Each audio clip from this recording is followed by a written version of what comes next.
Aniqlanishicha, Beyjingda 54-ci qatımlıq atalmış Şinjan masalasi axborot e'lon qilish yig'ini o'tkazilgan bo'lib, nuqtali holda Londonda 4 kun davomlashadigan Uyg'ur sotini ayblagan. Yig'inda Xitoy doiralari mazkur sotning xalqaro qonun jihatdan hech qanday asosiy va unumi yo'q, bundaq bir sotni tashkillash huquqimi yo'q deb jar solgan.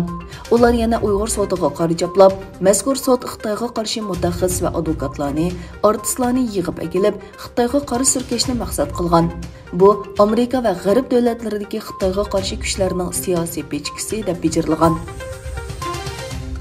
Ikkinchi, Turkiya, Azerbaycan va Pokistonning alohida qismlari Azerbayjonning poytaxti Bakuda birlashma harbiy manevr o'tkazmoqda. Manevrga Qerindosh 2021 deb nom berildi. Yer shari vaqt gezitining xabariga qaraganda, Xitoyning sharqidagi Fujian o'lkasining Pukian shahrida yerlik manbalik Wuhan virusi bilan yuqumlanuvchilar bayqalgandan keyin kam ko'lamda karantin qilish tadbirlari qo'llanilgan. Belorussiya prezidenti Aleksandr Lukashenko o'zlarining Rossiyadan 1 milliard dollardan oshadigan qurollarni sotib olishni planlayotganligini bildirdi va bu bizning Shimoliy Atlantik ahdi tashkiloti askarlari bilan bevosita chegaramiz bor bo'lgan G'arb yo'linishiga astoydil muomala qiladiganligimizni ko'rsatib beradi dedi. Amerika, Koreya va Yaponiya 3 davlat kelar hafta poytaxt Tokioda Koreya yarim orolini yadrosizlashtirish va Shimoliy Koreya bilan o'tkaziladigan suhbatni muzokara qiladi. Amerika 11-sentabrdagi hujumni xotirlagan kuni Taliban'da diqqat tortadigan qadam tashlandi.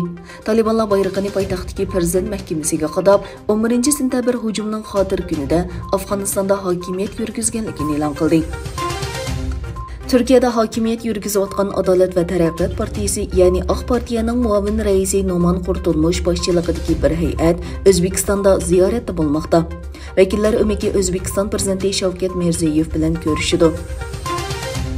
Eron bilan Iroq o'rtasidagi viza talabi bekor qilindi. Tehronga rasmiy ziyoratga kelgan Iroq bosh ministri Mustafa Al-Qozimi Eron prezidenti Ibrohim Raisi tomonidan qabul qilindi. Yig'indan keyin birlashma axborot e'lon qilish yig'ini o'tkazildi.